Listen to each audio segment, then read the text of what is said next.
Ellucian Live 2026 is taking place April 19th through 22nd, 2026 in Denver, Colorado.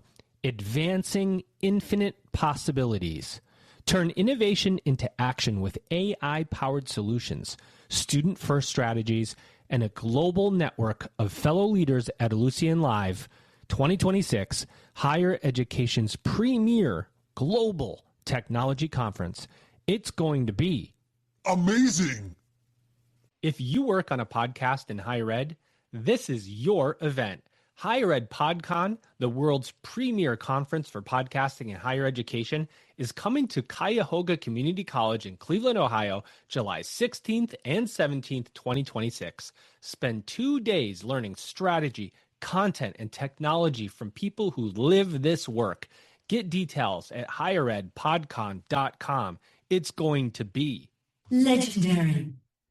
Welcome back, everybody. It's your time to EdUp on the EdUp Experience podcast, where we make education your business. This is Elvin Freitas, co-founder of the EdUp Experience. We are back on another episode, and I got with me my top 5 co-hosts ever of the EdUp Experience, which I will never let him know who are the other 4. He is Brent Ramden. He's the CEO at Education Dynamics. Brent, welcome back. How you doing?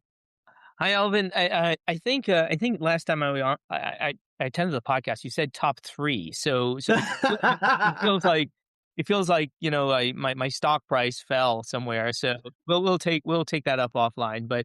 But I'm thrilled to be here, and I'm even more excited because of the guest speaker that we have with us today. And I won't do the reveal yet because I did that in the past, and it sort of took the suspense away. But I'll say if you're listening to this podcast, you're going to be in for a treat because we have one of what I would think are the genuine transformative leaders who can talk about how he's leading through an institution and really keeping it mission focused while also driving transformation and innovation throughout the entire university. Wow. And with that lead up, let's bring him right away. He is Dr. Chris Domes. He's the president of Newman University. Chris, how you doing today? Elvin and Brent, I'm doing great. How are you guys doing?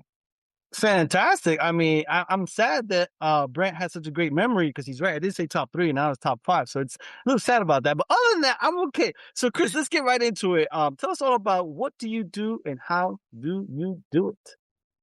Terrific. I've been president at Newman now in my 9th year at the university, and Newman is an incredible institution. I feel so blessed. I love driving into the office every day because I know the work we're doing here is really transforming lives, and I get energized by it.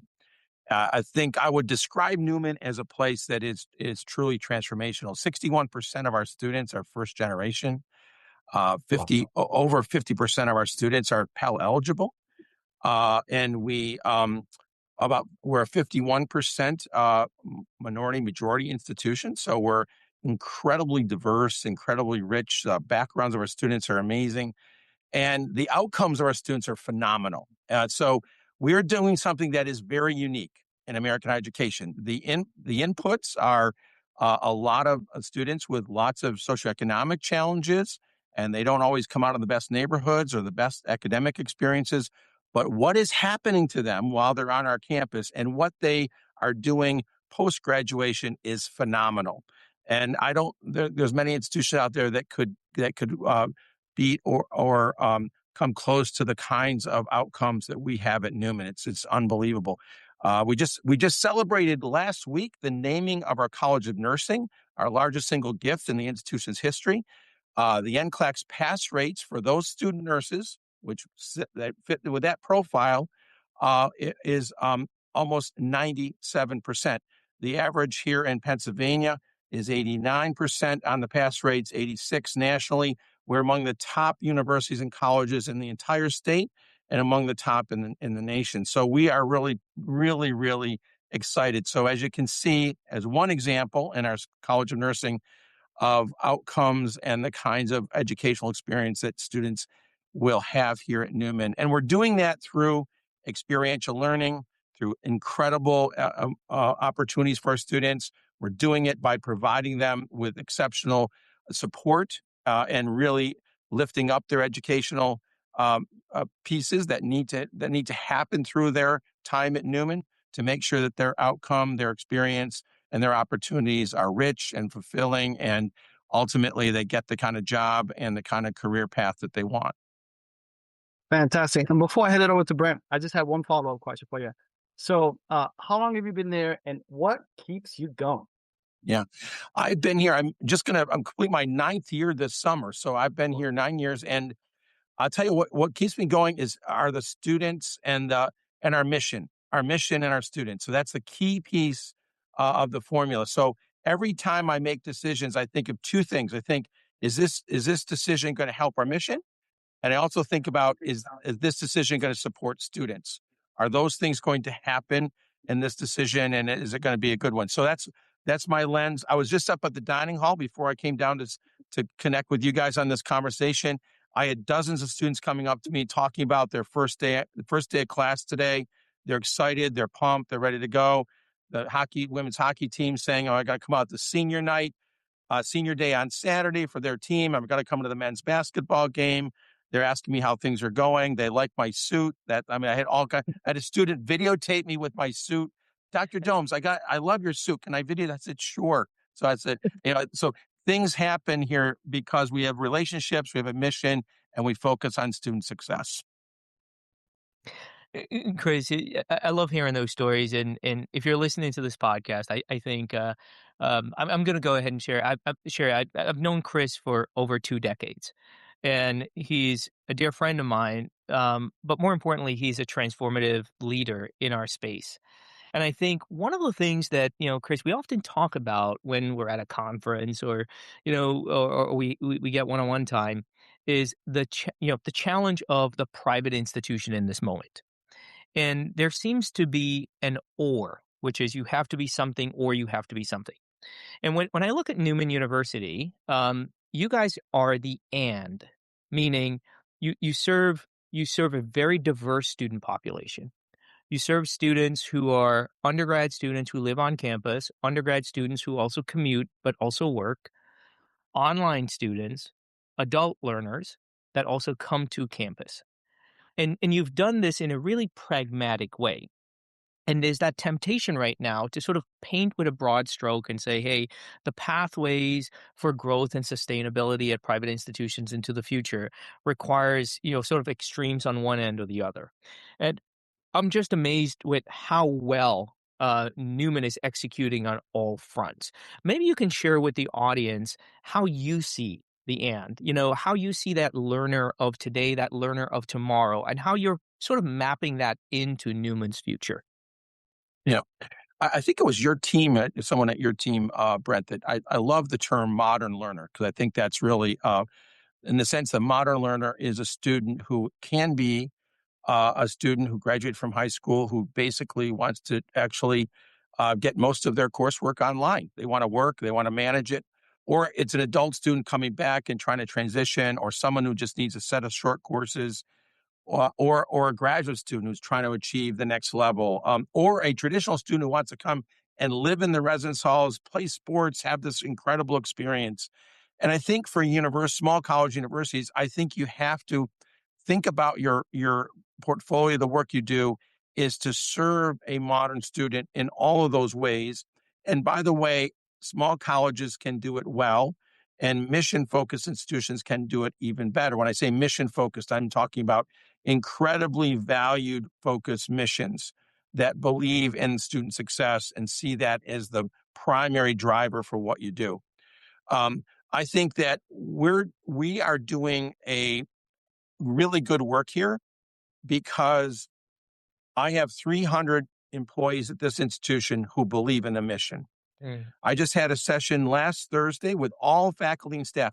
They come to these meetings. I invite them, and they all come. They're not saying I've got to go sort my sock drawer or something like that. They're coming to hear the president, and it's amazing. So, and so they coming and they're listening. And one of the things I find so fascinating and so powerful about this place is I'm sitting in a room with believers.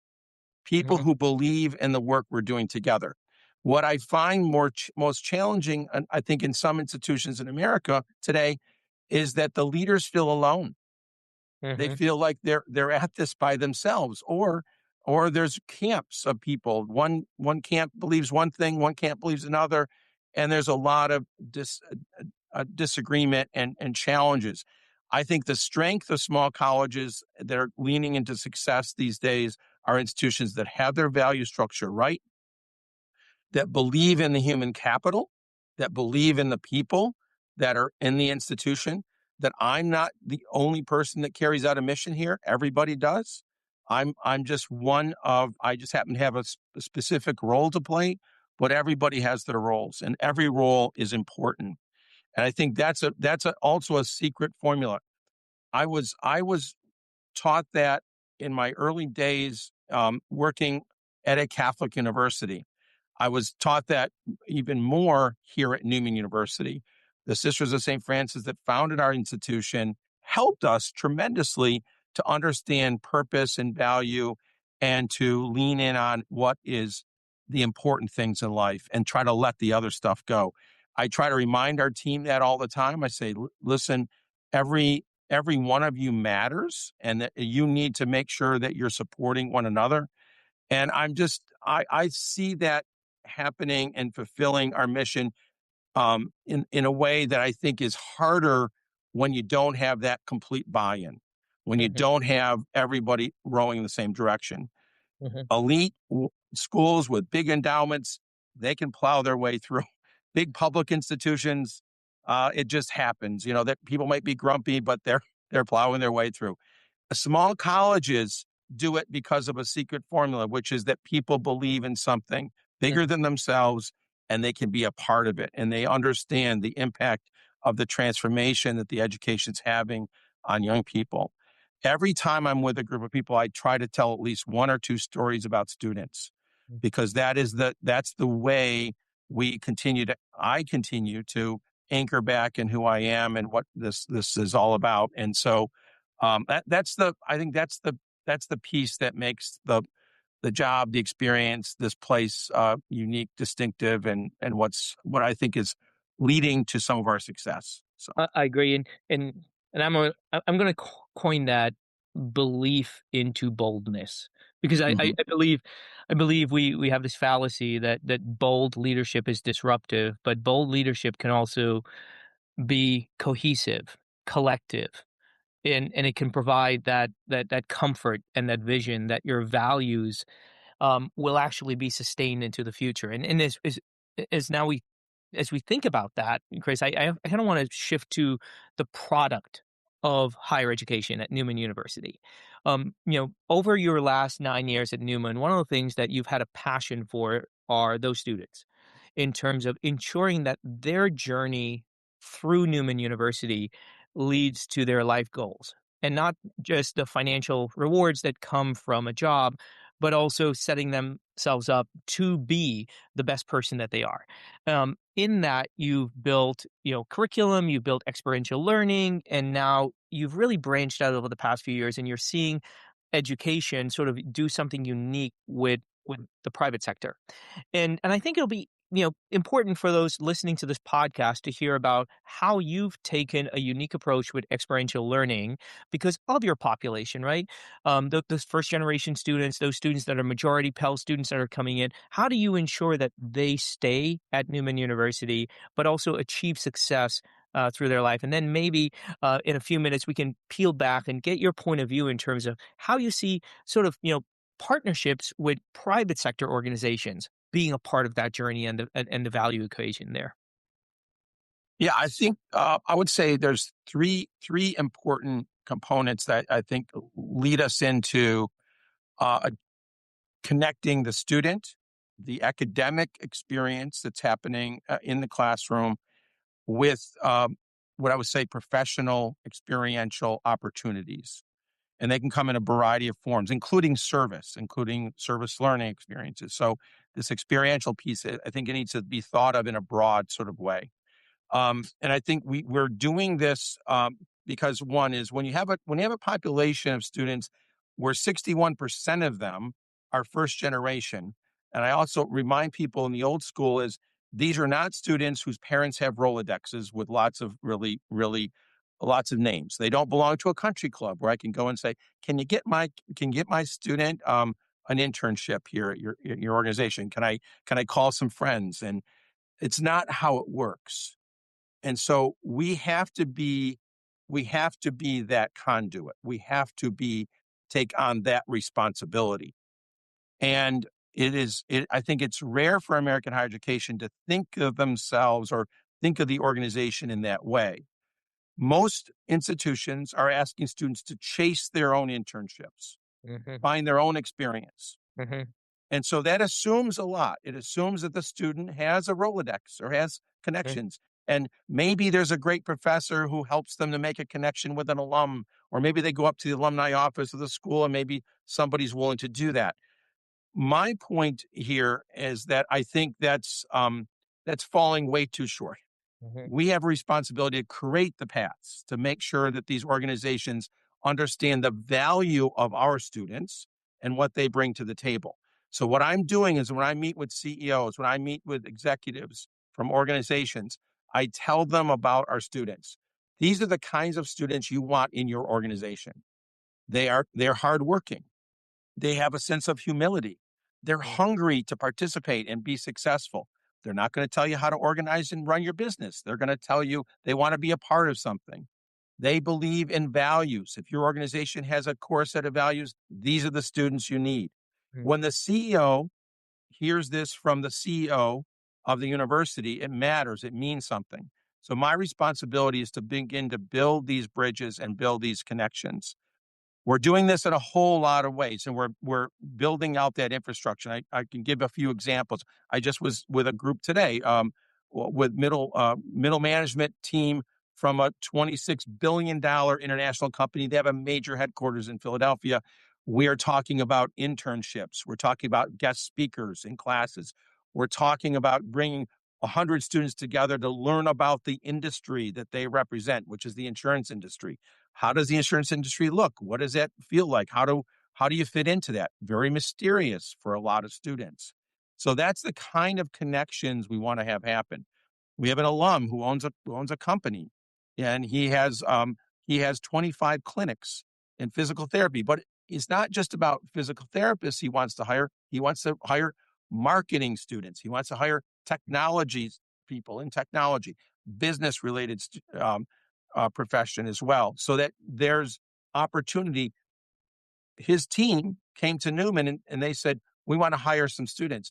We had over 100 students in a classroom, in a lecture hall, waiting to talk to them about opportunities in their company, waiting to talk about internships and co-op and being able to, they were blown away. The people who came here were blown away by our students. And so what I'm doing is, and what we're doing collectively, but my role in this is to convince these companies and these organizations that this is the place where they can find incredible talent.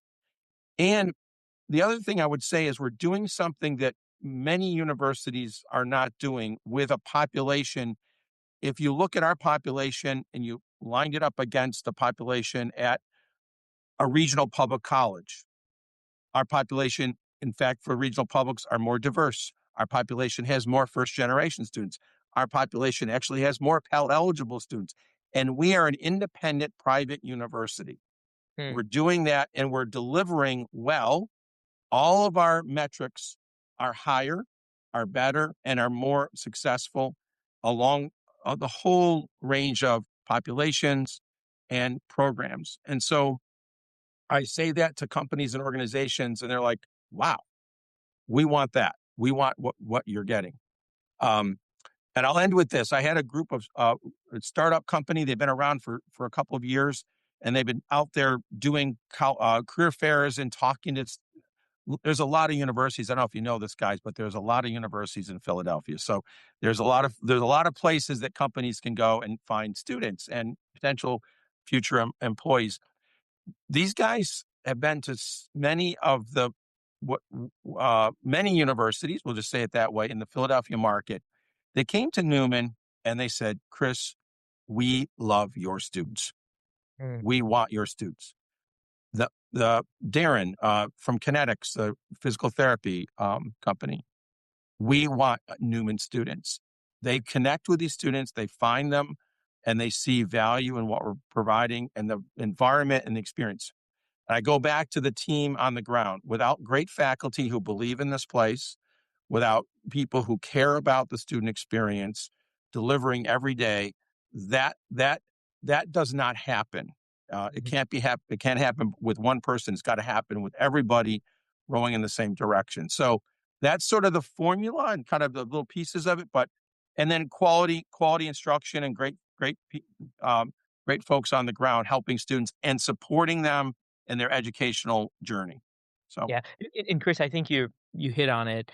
Your population comes in, in some cases challenged, and they they need more support structures. And Newman just does a great job. But I also think there's something about the core value system. I'll share a quick story here.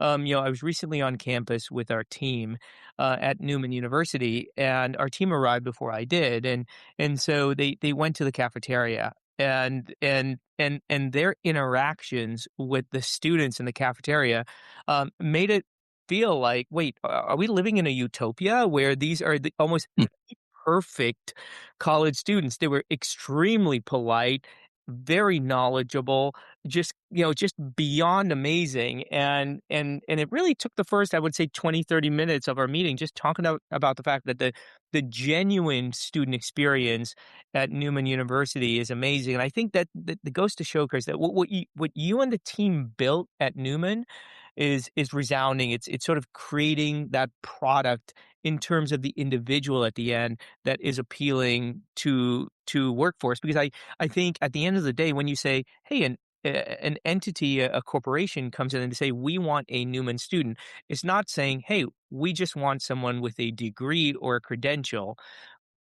They're meaning there's something more than just a person with a degree. And I'm not sure, Chris, if that's your Franciscan values that's sort of woven into everything that you do, maybe your small class sizes, maybe the community on campus, maybe that support structure, maybe a little bit of all of the above thrown into a blender. Yeah. But maybe Yeah. hear a little bit about how this sort of magical, culture exists on campus. Well, one thing we do here, we have an Institute of Franciscan Studies, but the Institute of Franciscan Studies is actually focused not on the students, but on the faculty and staff.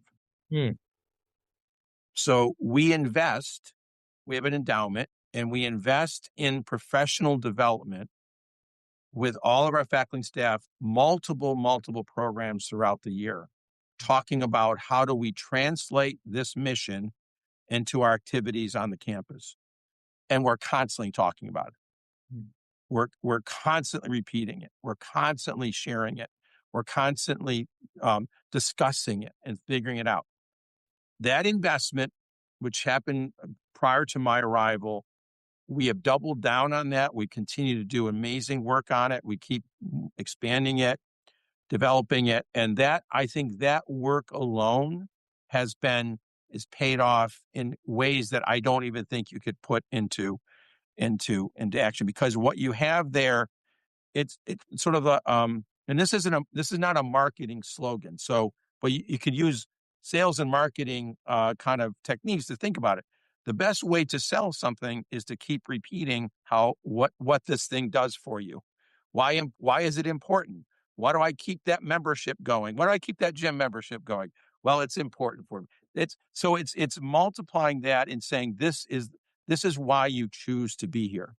Mm-hmm. This is why this place is so important. And I think that's a piece of the formula that's really unique, again, to Newman and what we're doing.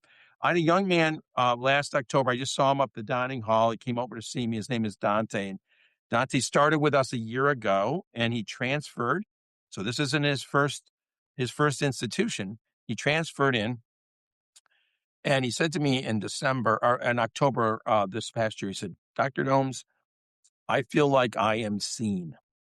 I'm in a place where I am seen. I am a person, and I feel like people value who I am here. And he had his best semester he's ever had in college this past semester. He's building confidence in himself, And he understands that value structure that we talk about, we use the terminology, the RISES values: reverence, integrity, service, excellence, and stewardship. He sees that RISES values and those as being integral to who he is becoming, but also why people treat him and treat other students in the way that we do, because we believe in something that has connection. So, I think also I would say this. I also kind of bringing it back to the whole idea. Companies and organizations also have values, Mm-hmm. and they want to also hire people that want to believe in their values.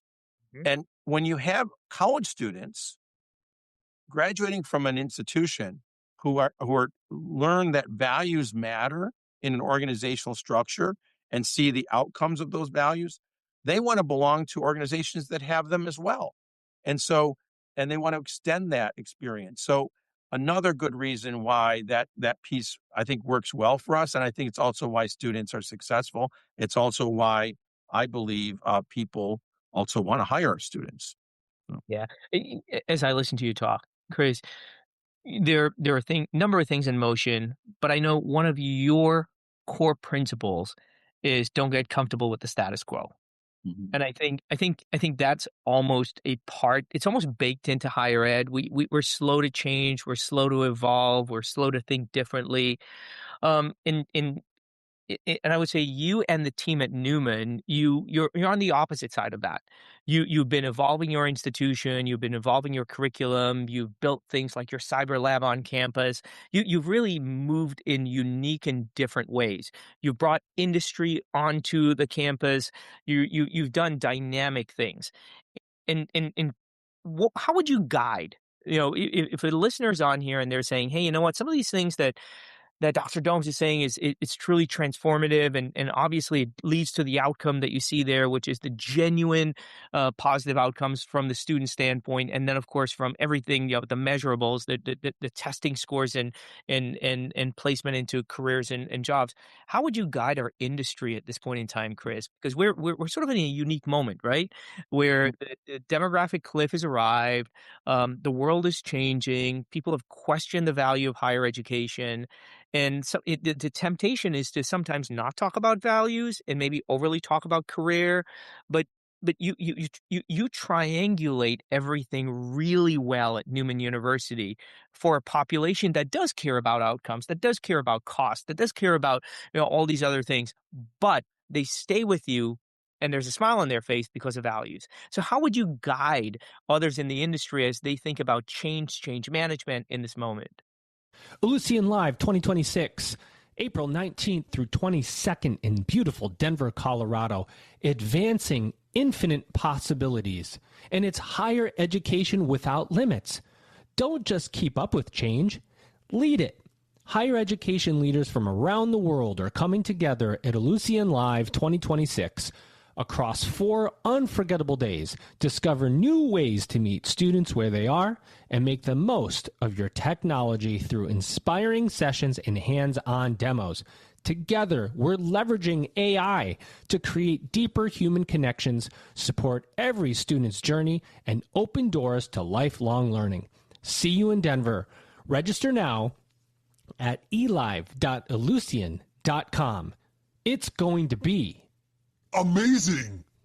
Higher Ed PodCon is the world's premier conference for podcasting in higher education.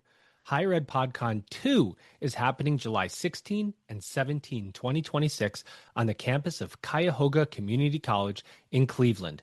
Join hosts, producers, and campus communicators from across the country and level up your show. Learn more and register at higheredpodcon.com. Yeah. The cost of higher education is a barrier to students, a lack of outcomes or a lack of feeling like I'm going to get somewhere. And is it really worth this? What changes that, I think, what can change it for a lot of consumers of higher ed is the value structure, that there's something here that is ongoing beyond your years. And I think about it as this sort of idea of future-proof education. So the educational experience here is is something that you can no one can ever take that away from you. The experience is powerful. It is not just what you learn, but what happens to you, inside of you, around you, and for you, with you. And so that to me is the place where universities have to be innovative. And so innovation isn't about creating something new. It's about being willing to change, maybe slightly, maybe sometimes a little bit more, and often to lean in on the things you're great at or the things that are right in front of you. You know, you have a mission statement. You have many universities have a value statement, have a vision statement. How often are you reminding your people that that is part of who we are, part of our DNA? What are your strengths? You know, I think one of the ways that we've grown our enrollment, we've become more, I think, more successful as an institution because we've leaned in on our strengths. And not that we've given up on certain things. I wouldn't say we've done that as much as we have leaned in on the things that we know we're really good at. And so why not just keep leaning in on those things? So my advice is the formula is about be innovative with the things that are in front of you. Don't try to go out and recreate something. Look at what your history says about yourself. Newman University was one of the first universities in Pennsylvania and the first in Philadelphia to begin a bachelor's degree in nursing. The year that the Pennsylvania Nursing Board approved BSN degrees in Pennsylvania, Newman University raised its hand and said, we're going to create a BSN program in nursing at Newman. It is our strength. We were innovative at the moment, not because we were doing something completely radical, teaching nursing and being a nurse. We just happened to be jumping into something that was new, and we knew the sisters here, understood the importance of that field, and we're also serving people. They were owning hospitals. They understood the need for nurses, and so we jumped into that in a way that's really transformed and been a real strength of the university. We've never backed away from that, of who we are. So, and that service piece becomes important. I'll also share, we're a big service institution. That's another place where students can learn. Every university and college does service learning and service projects. We're doing 60,000 hours of service this year. We're going to meet that. We're going to blow that out of the water. That's our goal, but we're going to blow it out of the water by a lot. Because people jump in and they serve others, and that's important. But you also learn, and you also become, you also are understanding how the world works and who's out there and what we need to do to fix things. And so these are places where if you're thinking about it and saying, how can I help my institution or my organization get better? It's about really looking at what's right in front of you first, leaning in on those things, making those your innovation. Think about them as your place of your starting point for change, not some dream idea or some, wonderful strategic plan that you're going to come up with, but rather really about what do we have in front of us that makes us authentic, that makes us unique, that makes us distinctive. Lean in on those things, and that's your innovation. That's the key work that will make the difference. I love that, Chris. Basically, be authentically who you are, identify what you're good at, and find ways to express it. And can I just finish? And by the way, a whole bunch of students like that, online students like that, adult students like that, graduate students like that, traditional first generation students and traditional students. By the way, they all like it. They all like you to be an authentic place. So it doesn't matter the delivery. It doesn't matter the audience. What matters is that you're good at who you are and just helping them find you and creating the right mechanisms and programs to attract them. And you probably already have some real gems. Every university's got some great programs. Lean in on those programs, make them better, expand, widen them out. And so that's really, I think, the formula for success. Chris, you're reading my mind. One of the things that you did a few years ago, and you did this really well. Again, Newman always had great programs, produced superior outcomes, but you leaned into the online world. in a significant but also strategic way. And I remember you sort of had a person assigned at Newman University to ensure that that online curriculum, the experience, the support structure, everything was sort of focused on that. So, like you said, you're not sacrificing that, that Newman experience, regardless of the type of student that you are or the modality that you're leading into.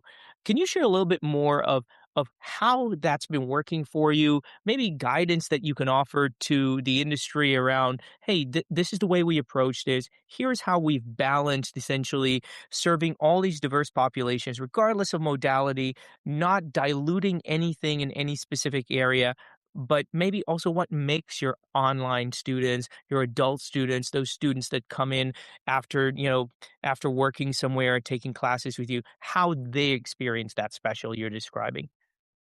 Yeah, I would say they're experiencing Newman in profound ways, and they understand our mission just as deeply as a student who walks around the campus and sees the statue of St. John Newman in the middle of the circle every day and passes it by. They understand the value structure just as deeply and as emotionally as the students who are physically here every day. And the reason I've known, I got to know the students, particularly students that are in our administrative program for police and fire. So these are fire safety administrators who are going off to become chiefs of police, or they're off to run an EMT program. And we've had hundreds of students go through this program. And these are seasoned police officers or EMT specialists or firemen or firewomen from various departments all over the country. They come in virtually.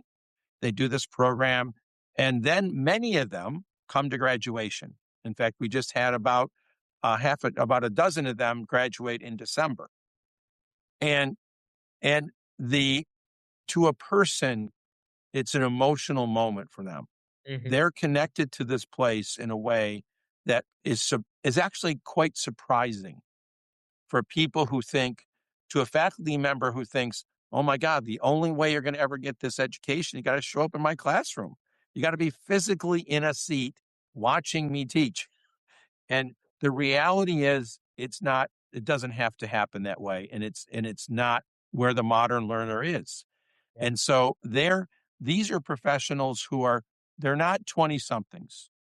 These are professionals that are in their 30s, 40s, and 50s, and they are seasoned career individuals who want to advance in their profession and are doing it through an online opportunity at Newman, and are making incredible advances in their professional career. And it shows me that the learning opportunities that can exist in an online environment, and also shows me that the mission and values of this institution are actually delivered in all kinds of different ways. And it doesn't have to be physical on campus and in here, because that experience of those faculty members, see, they're believers too. Mhm. They're believers in our mission. So they're delivering the mission incredibly well. And those students know that. Those students understand it. They get it. And so that connection of community, that connection of quality, it's all happening. So that's important. And we're doing this systematically. We're not at 20,000 online students. We're not even at a couple thousand, but we're going to get there. And we're going to do this over time systematically. We're an institution that's growing ourselves into this, and the faculty have are supportive in this process. We have a teaching learning center, just like we do with the Franciscan Institute. We're investing in faculty to make sure they can deliver high quality instruction online and feel confident in that work. Yeah. They don't feel like we're helping them to get there, to be high quality instructors, to be really doing it well, and we believe we're doing it the right way. So Yeah, it kind of makes me think. Many times we think about online and higher education, and the word transactional comes into play. Yet you are not sacrificing transformation for a transaction. You're No. actually embedding transformation in the journey for that online student. And so it's soulful to hear that these students show up to campus to get their credential, get their degree at graduation, and they are emotional. That speaks volumes So, in terms of yeah. that. So this year we delivered 2 more online programs. This coming year we got at least 2 or 3 in the pipeline. Following year, at least 2 or 3, 4 more. So we're going to be building a portfolio of online programs. And what's interesting is I think that the faculty are seeing the value of this. They see how this can work and how it's unfolding and how it's happening. And so they're an interest. We also, when we started the undergraduate piece, so those people that are out there like, oh my gosh, what's going to happen to the liberal arts? Oh my gosh, what's going to happen to our core curriculum? It's all going to crumble. This is terrible. It's the worst thing, and actually what we did, we started with our core curriculum. Hmm. We said, how can we deliver, if we're just delivering our core curriculum online, Mhm. what would we do and how could we adapt the core curriculum in such a way to make sure we're getting the most out of that experience for an online student? So they don't have the set of maybe choices that an in-person student might have on the campus, but we're not going to sacrifice our core curriculum. We're not going to sacrifice our ability to build in critical thinking, to build in these ideas around how do you develop a citizen that's going to go out there and shape and care for the world, making sure that our value structure is embedded in the education, that we're not just about delivering skills. We're actually still educating people for the key work of going out and helping the world become better because of the education they're getting here. And hopefully they're going to get a great career and a great job, and they're going to do well financially and all the other things that come along with that. But also one of the most important pieces is that they're also going to be critical thinkers, great citizens, great people, great individuals in the world. And that's important. That can happen online, just like it happens in person. And that we started with a core curriculum of advancing that and understanding how to do that well. And then we're integrating that into the programs that we're offering fully online at the undergraduate level. That's great. I think we've in our time thus far, we've talked about the industry, the product of education, a diverse student population, support structures needed for students, the importance of values in education, all of which Newman, just does an exceptional job at. I'm probably gonna pose a question that's more Chris focused now. And so Chris, you've been a president now for quite some time at multiple institutions. Many presidents are navigating this moment we're in. They're thinking about a lot of what we just talked about. How do you think the role of the president, especially at smaller private institutions, will evolve? Did you think maybe, just a few years ago that, on your schedule would be more, and I love that you call yourself the CEO of Newman University, that you would have more CEO to CEO meetings or the things that you're doing now? Because I feel like nothing really is going away from your desk, but new things are being added to it. So maybe you can share with the audience, how do you see your role today, and what do you think, the Dr. Domeses of the world across the industry will be doing as we look into the future? Yeah, a great question. I think my contemporaries 20 years ago uh, were former deans of colleges, professors that became presidents. And that's still a pathway to become the president. But they were academic leaders. And I'm not saying I'm not an academic leader. I think of myself in that way, but I'm not an academic. I didn't teach. And I think even those colleagues of mine who came up through the traditional mode, if you only look at yourself as an academic leader, as an academic and not as a leader of an organization that's complex, that's ever changing. And I would say the one thing about the presidency is that we are becoming compelled to be agents of change. And I don't think college presidents 20 years ago were asked to be agents of change. I think it was more about status quo. It was more about keeping the ship going, just keep it going, keep it straight, whatever. There may be some people jumping off, but keep it straight, keep going. And that's just not what we're doing. You're captain. You're actually the captain of the ship today. You're maneuvering through choppy waters. You're doing things that you're asking your team to do things that you never would have had to worry about. And so you're wearing multiple hats, and you have to become a generalist about almost everything on your campus. You can't. There's not a topic area you can't know something about. Finances, you better know about finances. You better know about enrollment. You better know about how to raise money. You better know about how to manage government relations in this moment. And you better know a little bit about the academic environment. You better know a lot about data and information. You better be able to be on top of these things. And by the way, you also have to be an inspirational leader. And you also got to be a public figure that's out there really believing in what you're doing. And I think the core of all those things is actually whatever I'm doing in any given moment, in any given day, I think of the why. Why am I here? I'm here because I believe in the mission. If you don't believe in the mission, you probably shouldn't be the president of that institution. I'll just be blunt. And if you don't really connect well with your students, it's probably not the moment for you to be a college president. I'll be, again, very, very honest. Unless you're at a place that's got a lot of students, you don't see many students. I can't imagine in this moment that's so focused on the student experience and the needs of students that you don't get to know students. And I think for me, that's my why. And so all these other things I do, and all the other things I learn and focus on, they may not have been my strength or something that I learned along the way in traditional educational experience, but I learned on the job. I learned along the way from needing to understand these things.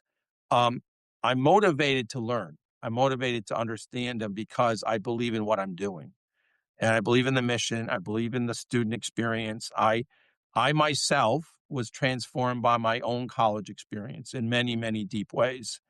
And so I believe that is that's the reason for my, I think the reason why I think I'm motivated and believe in what I'm doing. So I would say the college presidency is complicated. You need to jump into it with full perspective and understanding of what it means to be this kind of leader in these really important organizations in this moment. And so we need great leaders. We need really, really exceptional college presidents today to be able to say yes to this work, to believe in the work. And America needs great universities and colleges.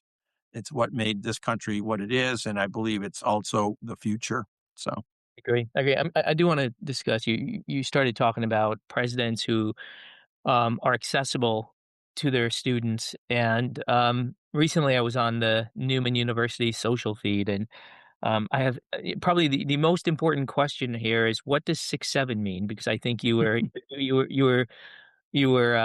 trying to use some of the new slang from generation in here, but it would I just love the fun interactions. If you're listening to this podcast, please go on to the Newman University social sites and see examples of how Dr. Domes connects directly with students. But are there any tactics you in there? I know there's one where you took the golf cart and it was almost like a cash cab type of situation, and I think it's refreshing watching a college president be that connected to the population, and frankly, it's fun just seeing you interact with students out there doing that. Well, I was in that.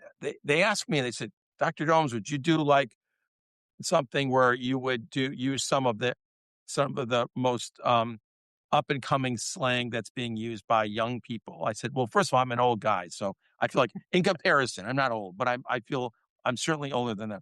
I said, whatever I do here, I can't be like I can't be pretending to be a 15 or 16-year-old, student here. I've got to be, or a 17-year-old. So I said, why don't we do a video where you're helping to teach me this stuff, So it became this really kind of fun moment where, we did these things. Am I doing it okay? I mean, it just sort of, I asked the question along the way. It was fun, and I had a good time. I think the students had a great time. And one of our students says to me, Dr. Domes, I had a friend of mine who saw that. He said, my college president would never do that. I said, that's great. But I said, well, hey, listen, that's good. That's good, Brian. You got a college president that's willing to do this.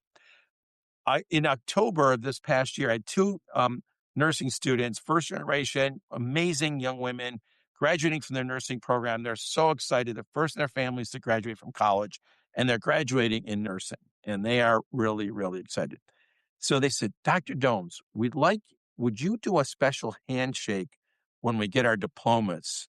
We walk across stage. I said, okay, sure. I'll do a special handshake.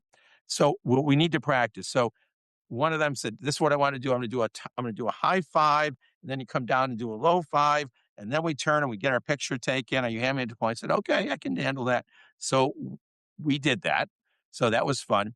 And then the other young lady, she said, we're going to do a special handshake. We were practicing it. She said, I don't know if I feel comfortable with this. I said, that's okay, whatever you want to do. She said, then she came to me like a couple of days before the graduation ceremony. She said, would you twirl me on camp when? I said, Sure. So she did a little twirl on stage. It was all good. I mean, these are great. But the thing is, to me, where in life do you have an opportunity to get to know and have the experience of connecting with people that you have this sort of sense that, wow, this person runs my school. There is, and you want to say, they're the president of my college. That is a big deal to people. And I know I don't see myself in that way all the time, but I understand, I authentically understand what it means to them. And I understand that the power of that is incredibly, incredibly meaningful to them. And so it's not just about a person, although I am a person. It's also about an institution. It's about a meaningful relationship and about something that has value to it beyond myself and beyond, who I am. So I understand it in the broadest sense of what it means. I think you have to be in a space where you can meet people where they're at, whether it's your faculty and staff and certainly your students, so. Makes sense. Alvin, we covered a lot of ground here with Dr. Domes, and I'm gonna throw it back to you, because if you leave it up to us, we're gonna go another. Elvin's like, are they ever gonna stop talking? No, you know what? I'm fascinated by the fact that two little letters have not been mentioned in the entire conversation. AI. I'm blown away by it. I don't know if that's a good thing or bad. I'm just blown away by that. I think it's really interesting, by the way. Really. So, Chris, I'm going to ask you, it's kind of like a two-parter now. What do you see as the future of higher education? But also, what's the AI story for Newman University? Tell us about what's going on with AI at Newman, and then you can go into the future of higher. What are your thoughts? Yeah, sure. I would just say this. I had a presentation by our cybersecurity students graduating and this recently. Their ending course has them presenting to the president on a cyber security or technology issue. And so they presented to me a work that they did for the semester on the impact of AI in American higher education. And these were undergraduate students that came, and they were talking about both what AI is doing in American higher education that's challenging, what it's doing that we have to be careful about, and then what are the good places where AI is really helping. And so, all the challenges of kind of how do we deliver high quality instruction? How do you make sure that the work that students are doing is authentic and that they're truly learning in an environment where they can access information more easily through AI, and AI can present information, and is it really the students' work, and all those kind of questions that that happen in the conversations of academic life. And what students are saying is there's ways of doing this, and what we're learning is there are ways of doing it. And what we're trying to do here at Newman is help faculty to understand how those things can happen in authentic ways, and thinking about instruction, think about the way we deliver instruction, how to do it in more human sort of ways rather than artificial. And maybe that says something about the way we examine students, the way we do things. And I think it's asking us to be more human in the environment. So, but AI is impacting our instructional place. And the young man who presented the piece on how it's positively impacting is a young man who actually uses AI to work through his disabilities. And he uses AI, he uses an agent, and he loads up all of his coursework, and he records his faculty lectures, and he presents those all to the agent. The agent helps him create notes and organizes the themes in the course. It helps him with practice tests, and he has done exceptionally well. In fact, the best he's ever done as a student as a result of using these tools. And so one of the things I think we're really kind of look at is how do we help students that have learning challenges? How do we help students that need support? How can we equalize the educational environment? See, we have students here who aren't privileged, who didn't go to the maybe they didn't go to places or didn't have experiences that always were might be viewed as exceptional in the world, but they went to great places, but they came to us, and how can we then take that experience that they had and equalize the educational experience using AI, instruction and support? I want to try to do that more and more. I mean, our instructional advisors and folks in the area of academic support are using AI in supporting students. We also, obviously on the business side, we continue to think about how we want to use AI and are using it in the ways we're marketing and positioning the university, but we also are trying to figure out all the other aspects of AI. We have an AI council that's working at Newman to figure this all out and try to adapt and do the right things for the institution. So I would say those are pieces that are going to be important. And I think the future of higher education, I actually think I'm excited by it. It's interesting. I think so many people are depressed or feeling, it's gone. It's all gone. What we had is gone. And I just think that's just the wrong way to look at it. I think what we had wasn't that great in some ways. And I think what we had maybe needs some change. I don't think we want to, like with most things in that change, you don't want to swing too far. You want to sort of stay balanced. I think keeping mission, values, human interaction, the experience of why at the forefront of all that we do. I think that blended with the right technology, the right support, makes educational experiences and opportunities exciting, and higher education can be and should be at the forefront of all that. Not sitting on the, hoping and burying our heads and hoping it all goes away someday and comes back to what we had in 1995 or something. It's just not gonna happen. So we just have to figure out how we living in a new time. And so I think it can be exciting if we let it be. So. Well, I'll tell you what, you made me a believer, Chris. I'm a believer, Chris. And I've been a believer of Brent That's Ramsey. great. That's awesome. Great. Well, Elvin, you got to come and visit Newman. Yeah. Got to come to visit our campus. So that'd be great.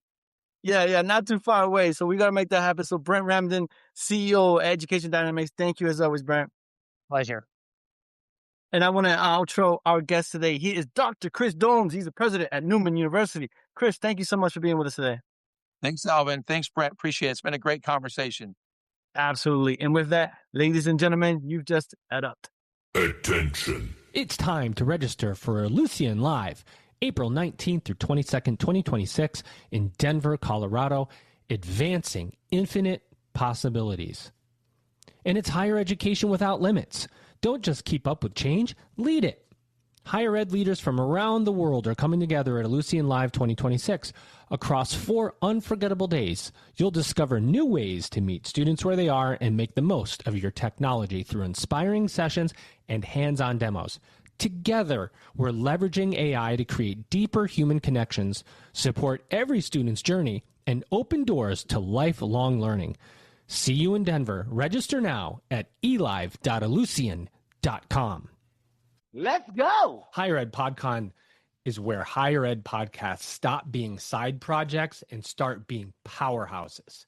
This July 16th and 17th, we're taking over Cuyahoga Community College in Cleveland for 2 energy-packed days of strategy, storytelling, and tech built just for higher ed podcasters. Registration is going to happen fast, and you do not want to hear about this conference after the fact. Grab your spot now at higheredpodcon.com and lock in your registration today. It's going to be legendary.